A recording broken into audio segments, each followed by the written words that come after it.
This is the week of September 9th, 2013. By all rights, Saturn has your back, and therefore, despite the bad rap that the planet gets, it is in fact your foxhole buddy. This is someone you might not have chosen if the option were presented to you, but when you are under fire, this is who you want by your side. Absolutely. Saturn is dependable, accountable, and determined. Saturn rules work, responsibility, and duty. With Saturn by your side, you will choose to do the right thing.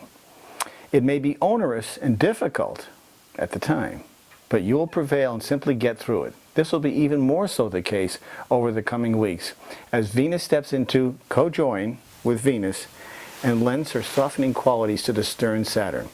So what does Venus co-joining Saturn look like? Perhaps doing nice stress-relieving chores for a loved one would be one thing. Maybe going the extra mile to complete a task, perhaps, putting a little extra overtime in. The overarching theme is that of doing the right thing without intention of reward. These are distinguished as acts of kindness with no strings attached. So the intention is spot on and well-meaning. That really is the characteristic here.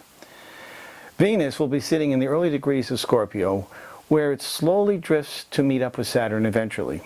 But this also puts it into the harmonious trine with the lofty and mystical Neptune, which is, we can expect a foggy surreality as these two tend to push us into the dream world of fantasy, confusion, and mysticism more than anything else. This is really that foggy area. This can be a lovely combination since it taps into our subconscious in the most magical manner, drawing up dreams and visions of other worlds and events. This constructive pairing of planets is further amplified by a sextile, a softer, pleasing angle of 60 degrees, Saturn and Venus to Pluto at 9. Pluto will be hosting the Moon earlier in the week as it glides through Capricorn. With Uranus across the neighborhood in a tense square, we can begin to feel a little tension around the tight angle. With the Moon there, emotions are involved. Uranus does have redeeming qualities, especially since surprises are in order with the rebellious planet on the scene. There's no question about it. That's usually how it is. But remember, with the Moon there, emotions are likely, especially in a square.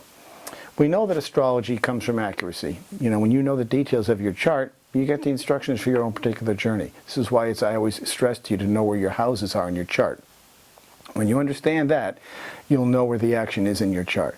Using the birth date, the birthplace, and the birth time, I can see where the action is in your life and give you predictable results about what's going to be happening. Where is the action happening in your chart this week or this month? It's important to know that, because when you're best prepared, you're best armed. When you're forewarned, you're forearmed, as I say.